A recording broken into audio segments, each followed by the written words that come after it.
Alright guys, welcome back to the garage and welcome back to the 1970 Triumph TR6 PI project. And I had mentioned that I was going to probably do a little bit of work just playing around with probably the injection unit and just trying to get to understand a little bit and trying to clean it up a little bit to make it look a little bit better.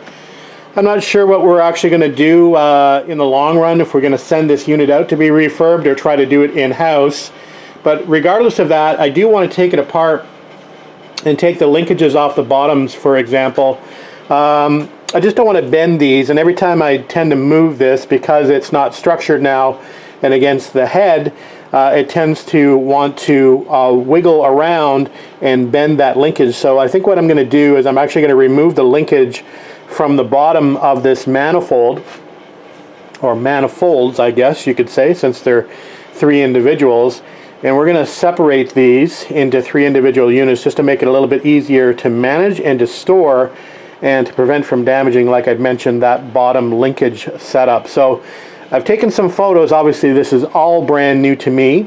I'm not even sure what I'm looking at, to be quite honest with you. I have done a little bit of research, so I do know some things, but again, it's going to be a bit of an investigation and a bit of a learning curve for me to understand how this works.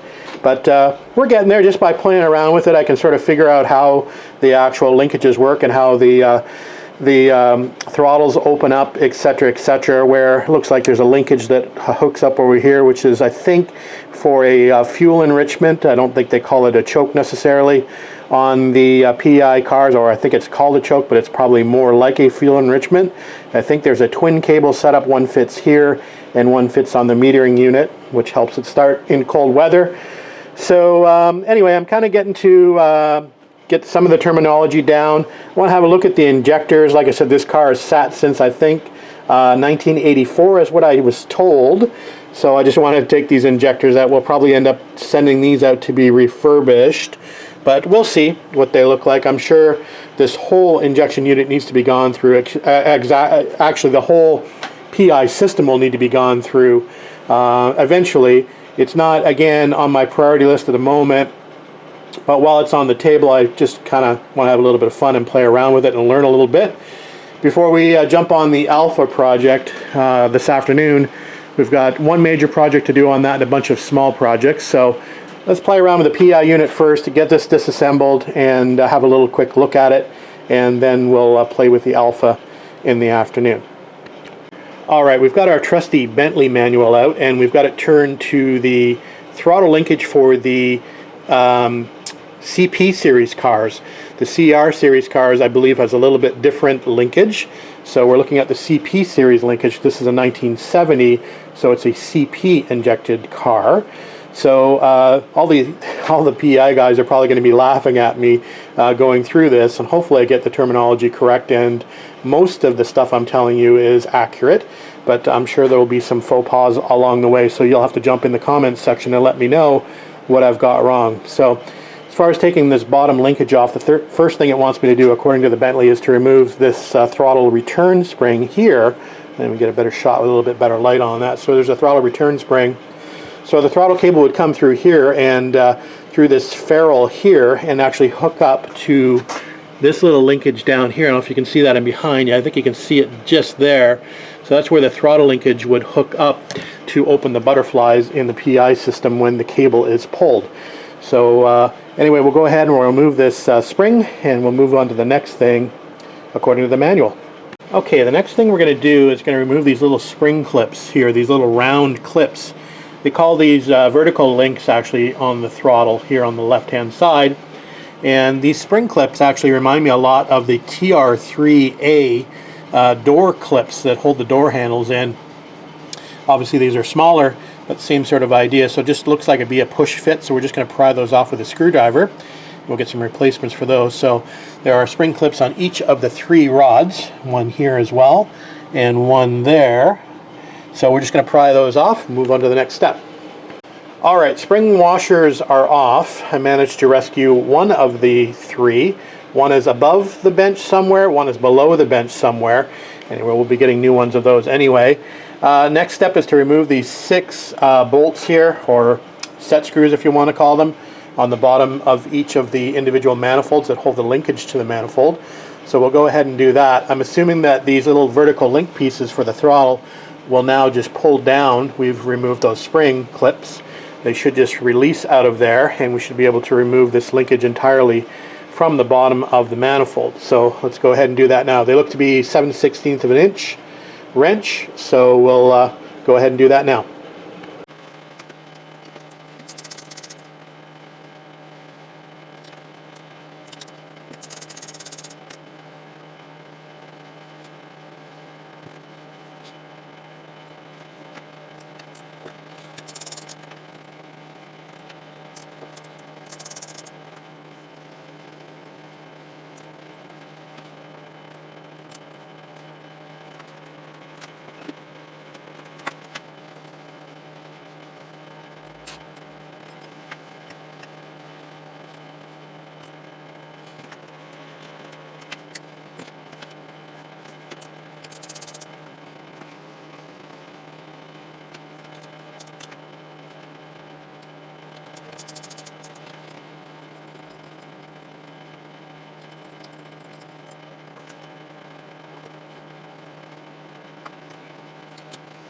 Alright, throttle linkage is off, and you might have been able to tell I zip tied a few of the pieces together just so I remember the orientation a little bit better. So we'll address this at a later date, but anyway, it's off. Pretty grimy, but anyway, we'll clean that up. Just looking at some of the hardware, it's kind of nice to actually see the original cadmium plating in good shape underneath here, so you can see that there where there was no exposure to dirt.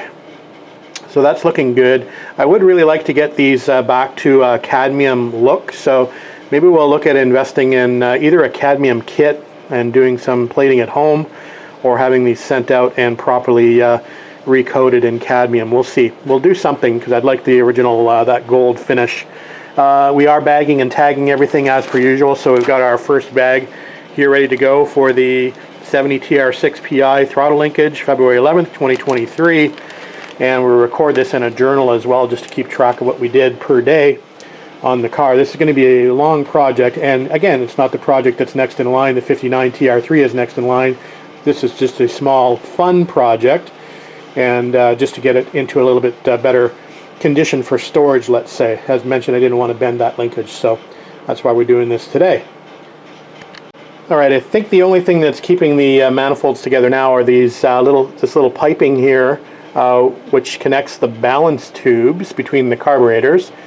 I believe on the CR series cars there's actually two sets of balance tubes, so you can usually tell the CP versus the CR by the sets of balance tubes. So anyway, just a slotted head screw driver, and we'll remove these balance tube hoses off of here, and that should separate the manifolds individuals. Then we'll remove these little rubber boots that would attach to the air box, and then we'll take a look at the injectors.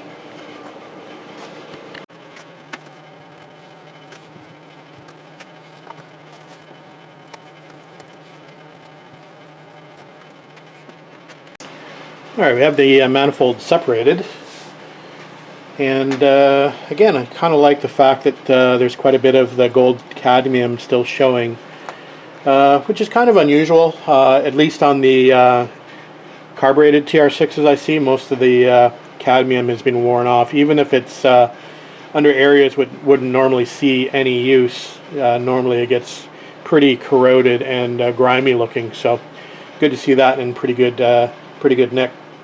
So just taking a look at the individual manifolds here. So obviously you can see the butterflies here, I think you can see, and they're actuated by, I'm not going to be able to show you this, but you can probably see, if I put the flashlight in behind, you can see how they open there. And if I flip it around, you can probably just see the injectors at the top here. If I can get you some light in here. You can just see the injectors peeking through there in the camera. So there you go. They're looking pretty grimy.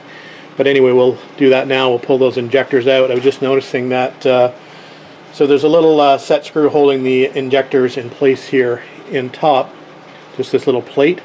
and I believe there are screw-in injectors and push-in injectors. So I believe these will probably be the screw-in injectors based on the fact that it looks like I can get a wrench on them. So I believe these are the screw-in injectors. But I've noticed on this manifold, the front manifold, that actually it looks like the set screw has been stripped out. So somebody's put a through bolt through the manifold to correct that. So interesting. Anyway, things you find. Some different injectors here as well. If you look at this injector on the front here versus this injector, they definitely look physically different from the top side anyway. Anyway, let's get those injectors out.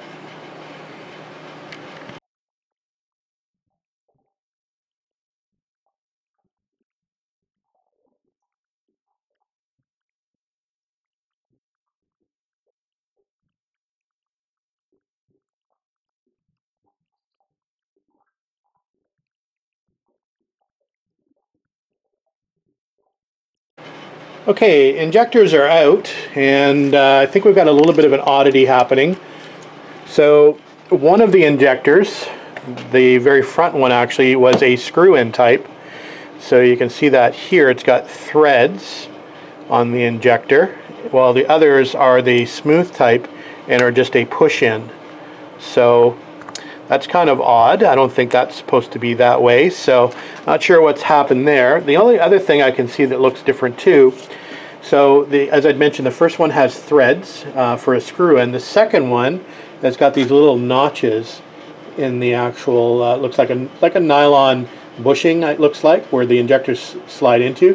So that one's got these little slots in it. And then the other two are smooth, no threads, smooth, no threads. So got a bit of a mix and match going on here. So not sure what I'll do going forward, whether this little bushing here can be replaced. The screw-in injectors actually will not fit into the slide-in injector ports. They're a little bit wider, so that won't even fit in there. So anyway, there they are. We're not sure what we're going to do with these. Again, I know you can get brand new injectors. You can get these injectors rebuilt. You can clean them yourself. Again, that's not my what I want to do at the moment. We'll just put these away and we'll have a thought about it. But if you want to jump in and tell me about what's going on as far as these two ports up here are concerned, that would be at least interesting to me to find out if this is something that's been played around with. I'm assuming they should be all of one type, either push in or screw in.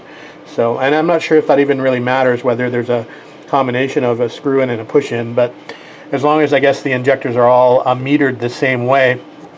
So my understanding with the injectors are that they are spring loaded, and when they sense I believe it's, again, don't quote me, but I think it's when they sense 50 pounds of fuel pressure, the injector opens and then obviously injects the fuel into the manifold.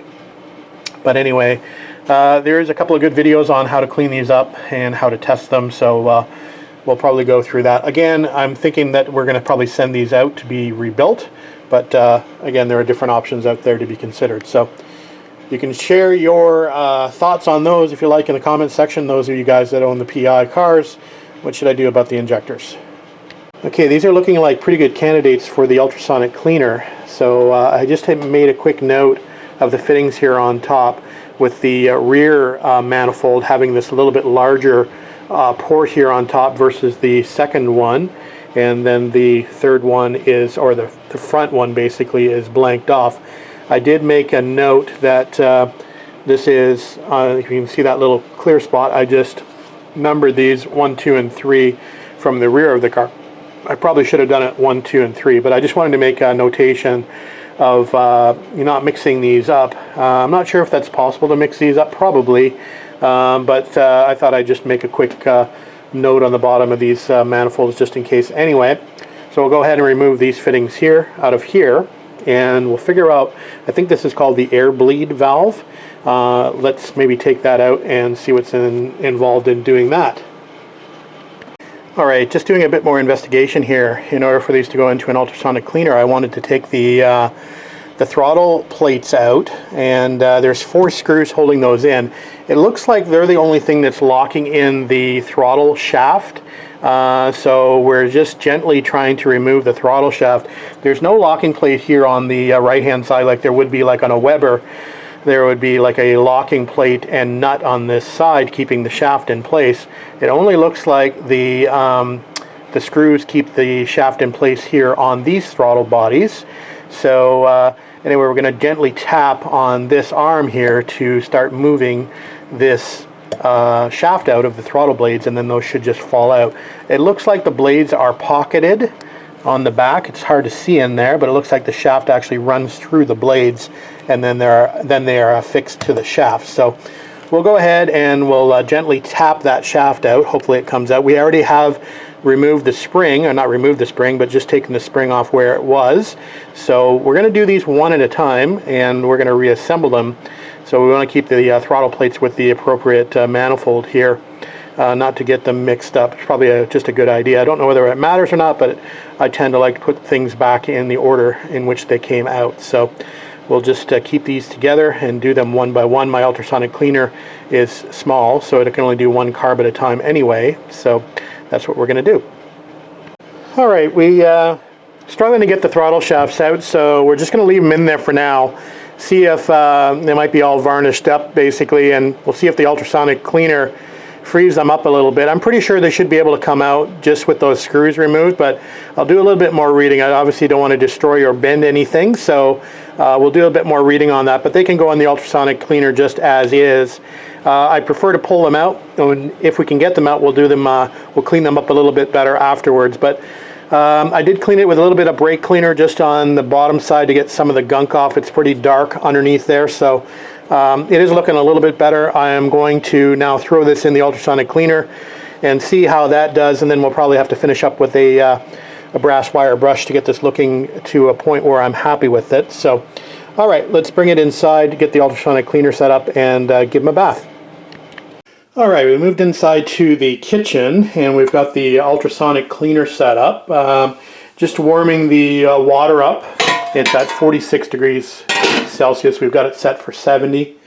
We're going to do 2 cycles of 20 minutes. So after the first 20-minute cycle, we'll bring the carburetor out, or I keep calling them carburetor, bring the fuel injection manifold out, and we'll give it a bit of a scrub with toothbrush and a green scrubby. There's the solution that we're using. You want to make sure that it's safe for aluminum, safe for carburetors. This one's actually safe for fuel injectors as well.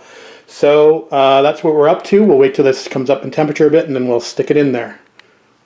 All right, round 1 of cleaning, and there's what the cleaning solution looks like after round 1. Pretty dirty. We'll drain that out, and we'll do another 20 minutes. There's what it's looking like after 20 minutes. And we're just giving it a quick brush down, so it's looking pretty good. Still lots of cleaning to be done on those butterflies in there. They're still looking pretty dark, but they are cleaning up. I'd really like to get them out though. Anyway, it's looking better, so we'll do one more dip, and then we'll see what it looks like when it comes out after that. All right, round 2 complete, and just wanted to give you a quick look of what the solution looks like after the second round. Still fairly dirty. Anyway, we'll take it out here, rinse that part off, and give it a scrub down with a toothbrush, and then we'll take it back out to the garage, and we'll do a little bit more work on it out there. All right, quick comparison of the after and the before. So just after soaking our 2 cycles in the ultrasonic cleaner. Again, with a little brushing with a toothbrush, it's come up pretty well compared to this one, which has not been touched yet. So yeah, it makes a big difference. So what I'm going to do now is I got a couple of brass wire wheels, so I'm going to hit a few of these areas just with some wire wheel, and I've got an assortment of some smaller ones for the Dremel as well that'll get into the tight spots. I've just taped off this plastic bits where the injectors fit into just to protect them a little bit. But again, we're just going to give them a really light scrub. Some of this area here, like here, you won't be able to take that off with the ultrasonic cleaner, so this needs a little buff or a little wire wheel followed by a buffing. You can actually see some casting marks in here that I'm obviously not going to be able to get out, but we should be able to get this this back to looking a little bit better once we get the wire wheel on it. So let's go ahead and do that, and we'll come back and we'll take a photo afterwards. All right, after a little work with the brass wire brushes, there's what the outcome is. Looks pretty darn good. much better than what we started with. So again, this has not been polished, it's just been brushed. I could actually now do a little bit of polishing if I wanted to, and we still might polish it a bit more once we get into assembly mode, which is going to be a couple of years down the road probably, or at least a year and a bit down the road. But at least we can put these away confident that they've been cleaned. So there's the top side, there's the bottom side. Looks much better than this, what we started with. So yeah, just a few hours work can make a huge difference in the restoration. So happy with that. We'll move on to the second manifold here, and then we'll finish up with the third. I'm not going to go through the whole process again and film it for you, but we're going to follow the same process. So let me clean that second one up a little bit out here before we bring it inside, and then we'll go through the ultrasonic cleaning followed by the wire brush process. And maybe we'll bring you back for one more shot once these are all complete and back together as a unit of 3 at least, not with the linkages at all, but we're going to store them just as the manifold pieces, and we'll worry about the linkage later. Alright, I might be getting a little carried away now. So I've fake cadmium coated the little keeper brackets for the injectors. So we'll go ahead and we'll just put those in place. Like I said, I'll probably end up getting these properly cadmium coated, but right now here is the best I can do. Anyway, let's get them put back together, or at least assembled as far as I can go. I'm not going to put the linkage back on, but let me put them up on the table, all 3 of them, so you can see where we're at. They look much better than what we started with, that's for sure. Alright, end of day update. They are definitely looking 100% better than what I started with.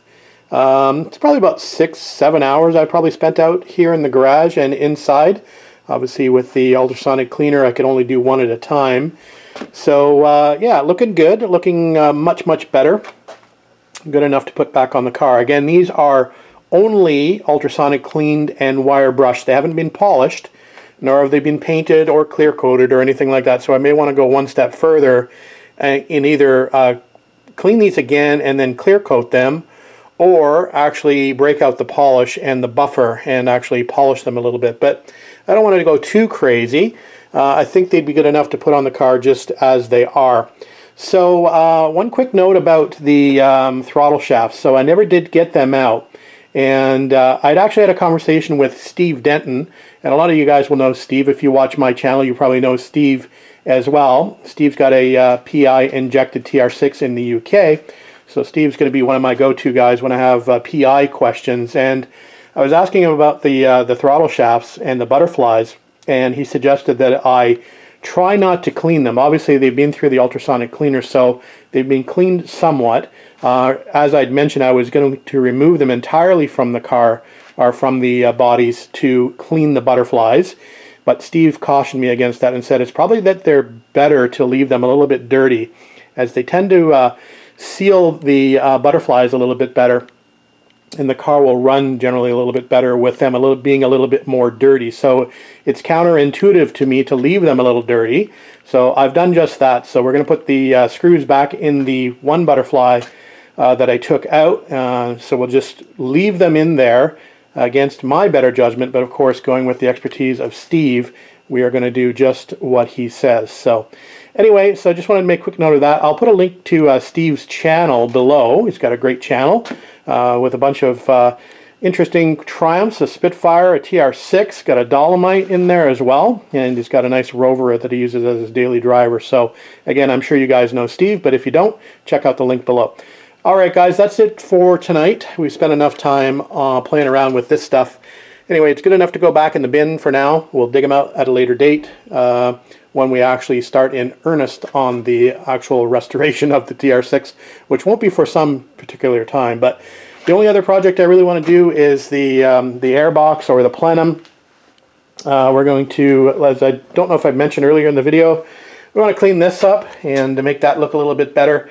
Going to get some black crackle paint for that, and we're going to do a little red highlight on the Triumph embossed logo there, and that will be the next little project I do on the 70 TR6. Alright, that's it for tonight guys. Rambling. We'll shut her down. Thanks for watching, thanks for commenting, thanks for subscribing. We'll see you on the next video.